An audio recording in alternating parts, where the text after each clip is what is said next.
What's up, Clint? Talk to me a little bit about the bench play tonight. The second unit really came out and really played really well with Rondo and Solly.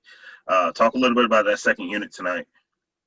Yeah, no, Rondo, I love it. Since the first day, Rondo is being vocal at practice. He knows the right play to make.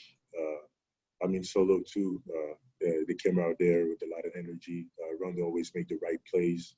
I feel like that every time he makes the play, he always find the right pass, the open shooter. Tonight was a lot solo. They made shots that really help us, and this is what we want from our bench. They definitely participated, did the work tonight. Kevin Chenard. Hey, Clint, when you come back from a long absence, what comes back easily like you're riding a bike, and what else seems like it might be more difficult? I have to say the rhythm. It always takes a little bit of time, a couple of games. It happens also to me in Houston, like every year. It always takes a couple of games to really get that feel back, and this how it is. So especially now that it was even a longer stretch of time that we had to wait to get back to the season. You have to be patient, keep working, and stay ready. Got just a couple more. Yakiri Thomas. Congratulations on the win. Can you just talk about the energy level, being that you're kind of used to not playing with fans now? Where are you gaining your energy from? Yeah, it's really from us, from our bench, from our spirit, our activity, fast breaks, dunks, threes, everything that we can get, energy from the bench and the timeouts. Because definitely without fans, it's not the same. Obviously, even for me, like right now, play without fans, it's horrible. I hate it, but we have to find a way to find our energy and to stay put. And the last question from Sarah Spencer. Clint, through 3 games, what are some of the biggest things that is encouraging to you about this team and what you guys have done well so far? Really young team potential, a lot of energy, a lot of talents. See Trey, John, Cam, DeAndre, Kev, those young guys really, I feel like they always get better. They always at the gym working. They get better in their game. And I really feel like that we really have the chance to even through the year, even get better.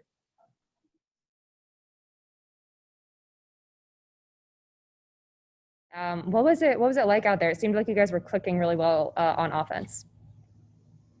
Look, honestly, we still don't know each other. So we're pretty new to each other. We are just 4 weeks together, and it's still early for all that. But we showed the talent, and we showed the desire and wish to play together. That's really important for the start of making something great. And we kind of building that trust level between us, which is really important. And seeing 30 assists, I can see we can do it more because we have guys they can create, and we have a lot of guys they can create. So basketball becomes simple after that. Were you impressed with Rondo, and was it good to see him have such a strong debut? Yeah, I mean, we need the guy who brings experience, and not just that, everything he brings in the game. It's so easy with him. The way he sees the game, the way he helps to us as the players, and the way he communicates with everyone. Keep holding everyone accountable.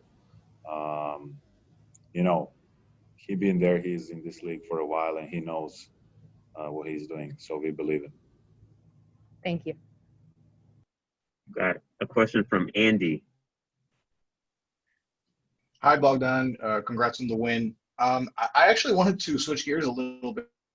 I wanted to ask you about something a little different, about the transition between playing in EuroLeague versus the NBA. I asked this because you've been selected to the EuroLeague 2010-2020 All-Decade team. We've seen a couple of guys this year, like Facundo Campazzo, actually making a few more mistakes, getting into foul trouble early in games, maybe sometimes the defending is different from one game to the other. What helped you personally make that transition from EuroLeague rules to now looking so comfortable out there like today? What helped me personally, like, look, Yeah. my first year I did same mistakes. So I feel like the biggest difference is in rules, like I think in EuroLeague you can be a little bit more aggressive with the hands. Right. Here, like there's 3 refs on the court. They see everything, and they kind of call all these like little touches, on the shots especially.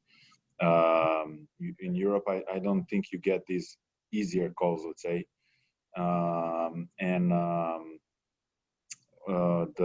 The level of physicality and speed is different. So that's also put the refs in a tough position, You're right on about the use of hands. That was what I was thinking about. Yeah, it's just different rules. So, you gotta learn it by time. So I did the same mistakes. Good to hear. Yeah, it take a while. Next question from Jamila Johnson. Hey, Bogey, congrats on the win. I actually wanted to specifically ask you about the play at the end of the third quarter where Rondo passed it to you, you passed it back to him. Was the plan for you to shoot it and you saw the defense coming in and you passed it back to him, or how did that play out? I mean, we run a play, and he made the good read. I made another good read, and he scored. So simple as that, really.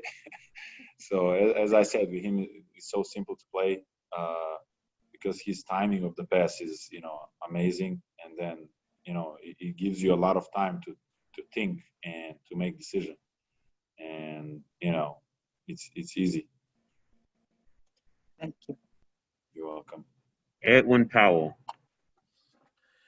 Hey, Bogey, I'm just curious on what has the meshing process been like, just getting to know the guys. It seems like you guys are having a lot of fun together. Just talk a little bit about learning the different personalities and how that's going. Look, it's really tough in this situation, especially with COVID rules, with all that, honestly, I will tell you, I'm struggling with hearing the right calls, the right plays on the practice, how we call that, because coaches keep wearing the masks on the practice and they call something, and I say something in a game, something different, and guys ask me, what do you call? Like, because I hear something totally different, and I don't have that, like, a mouth read, of the other person, like usually that I can see. So that's also another issue we have, but we fight with it, and I think the guys are willing to sacrifice, everybody, and the coaching are doing really, really good job in looking at that big picture, like they create a slogan, we, and it's all about the we. Last question from Raphael Haynes. Hey, Bogey, great win. Bogey, you all had 30 assists tonight. Is it easy to adjust playing with these guys, knowing that everybody has the skill set to pass the ball and they're willing to share?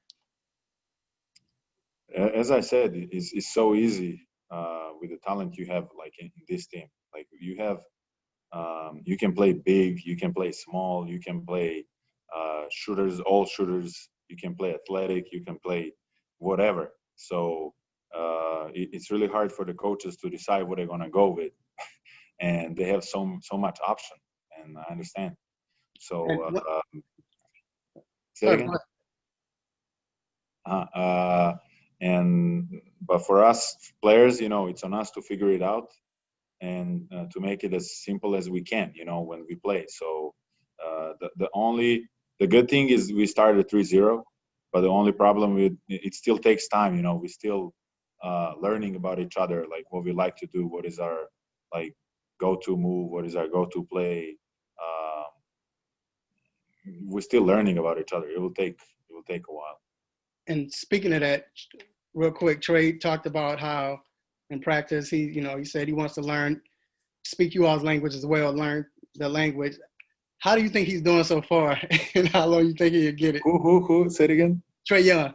Trae Young said he wanted to learn your Yeah, language. I taught him. I taught him one word, one at a time. One at a time. It's enough for him. So he needs to know. I've been showing him clips,